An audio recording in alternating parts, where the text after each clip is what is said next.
Hello, lifer. Not having the greatest day. Actually, it's getting better. But I woke up this morning and I was like, it's not going to be a good day. Losing Davin almost 2 months ago, I've noticed that it's like a roller coaster. Some days I wake up and I'm totally fine, and some days I wake up and I can just tell it's just not going to be a good day. So I looked at Duchess this morning and I was like, it's going to be a Netflix and chill kind of day.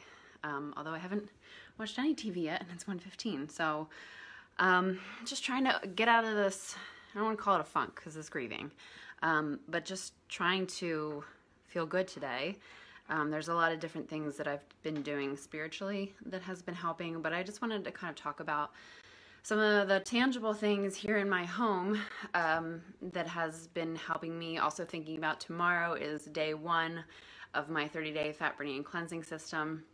So kind of knowing it's my last day to kind of like get prepared and ready for it. Okay, I just have to tell you right now. Duchess is attacking my foot. Everybody loves Duchess. They think that she's so sweet, but look, this is what she does. Okay, we're catching it live. This is what she does. Oh my gosh, she's crazy. Look at her, look at her. Okay, leave me alone. Anyways, if I keep looking down at my feet, it's because she's biting me. So, got up this morning. Okay, well, it started last night. Last night, I was fine, got to see Clark after a week, came home and just felt like blah. And I actually poured myself a mojito. I have like a mojito mix here. Partly in my head told me this is the last alcoholic drink I may have for the next month. Partly just because I wanted to kind of like take the edge off, the emotional edge. So as I was like gripping my little glass, I actually thought in my head, I'm not ready for this. So I'm just sharing that. Like there's nothing really more to that except for just telling you that, I go through these ups and downs because I'm sure you can relate. So if you can relate, maybe give me that feedback. It would be helpful to know. So today I woke up and I immediately started craving sugar. That's my old bad habit. That's my old go-to. And with stress and emotional stuff going on, that's my like go-to, make me feel better. So I just simply told myself, just do intermittent fasting this morning. Just fast this morning. If you do nothing else today, even if today is like, a train wreck in regards to my food, as long as I intermittent fast. So I just set that like one little thing, and I did. I fasted till about 11 o'clock. So I normally would go till 12 or 1, but 11 was good for me. So I was happy with that. I also went out to the grocery store and I thought, okay, I need to be prepared. One of the things that I'm realizing here today at home, looking at my fridge, is the wonderful thing about the 30-day fat burning system is there's really only one meal that I have to prepare. So I'm looking forward to that, not having to put that much thought and effort and money and time into meal prepping. However, I have to have some stuff.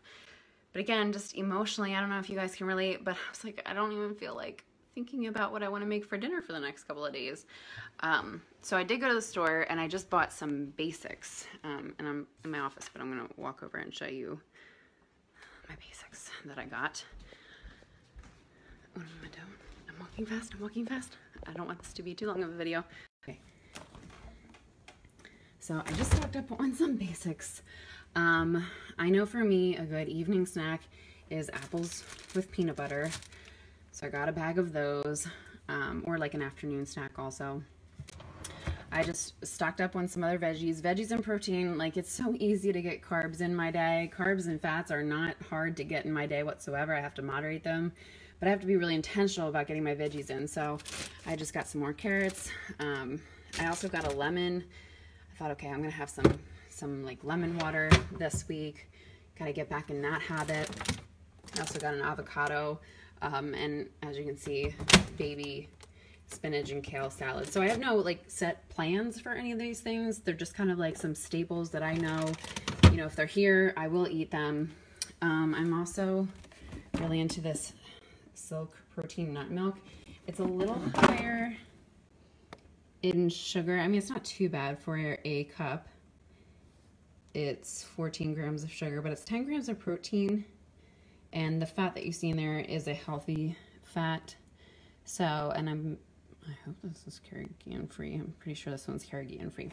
So, like just when I need something sweet or like I am craving sugar or dessert, just like a little swig of this even. It doesn't even have to be a full cup. That's been one of my go-to.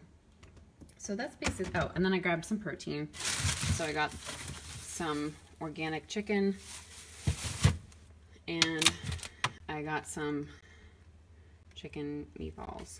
So another thing I want to focus on this month is right for the couple months, maybe like the month or two prior to me like trying to conceive last January, I was getting more into eating less meat but buying more organic meat. So I was ended up saving the same amount of spending more on the organic quality, but ended up eating less meat and kind of supplement that gap in my food with more plant-based protein. So I know that I was at my happy weight back then. I'm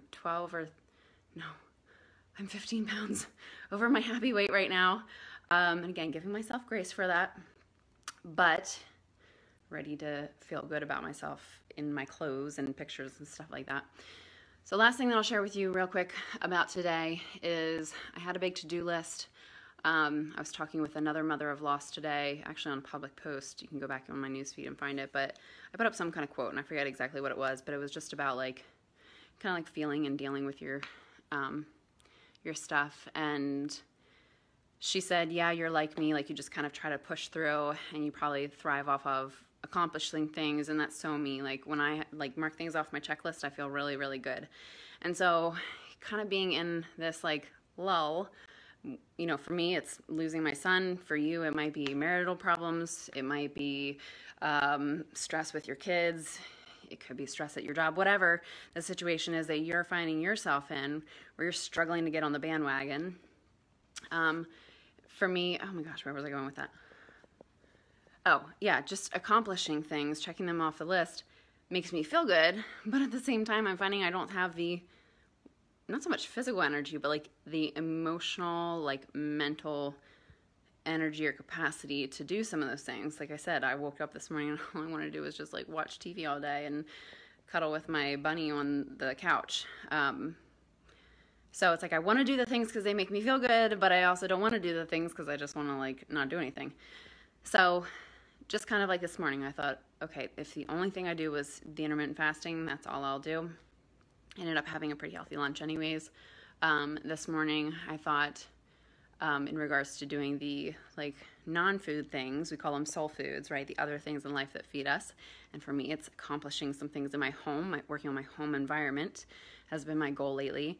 I wrote out a list and you know, there were just a couple of primary things. I got back last night, so I thought I just want to unpack. Clark worked really hard to get the house cleaned up for when I came home, so I just want to have it all nice when he gets home from work. So if the only thing I do is unpack, I'll feel good about that. So I did that, actually got that done, and lo and behold, I was on such a roll that I ended up started working on other projects in my office. So there you have it. That is, I talked about that in another video before, is that when you write out your list, it kind of like takes the pressure off you. It's like that weight in the back of your mind when you have all of these things. I got it out on paper so it didn't seem so overwhelming as it had been in my mind when I wrote it out. And then once you start doing something, if you remember, I think it was last January that we were talking about the 5 rule. And so for any of you that are new since last January, there's quite a few of you. Breaking any kind of overwhelming project into 5, whether it's just spending 5 minutes cleaning your bedroom or going in and just picking and putting away 5 single items. It really takes that huge task of cleaning the whole bedroom that's going to take you hours and breaks it up into the smaller chunks. It's kind of like, how do you eat an elephant? One bite at a time. And I love that quote because if you think about it, you truly could sit here, you Carla that's watching, you could sit here and eat an entire elephant if you had to, which sounds crazy and overwhelming, but you could if you did it one bite at a time. And so it takes that overwhelm out, and then what ends up happening for most people is they end up doing more than 5. And so case in point, I did more than just my cleaning or unpacking my stuff. So that's what I have for you. I feel like these videos aren't as concise as my usual ones, but I'm hoping that you're enjoying them, that I'm kind of just, this is more just like a live vlog, like a video blog of my life, trying to get it back together here. So I hope you're enjoying it. I hope you're relating to it. Leave comments below if you can relate to any of this, and I'll see you in the next Facebook Live.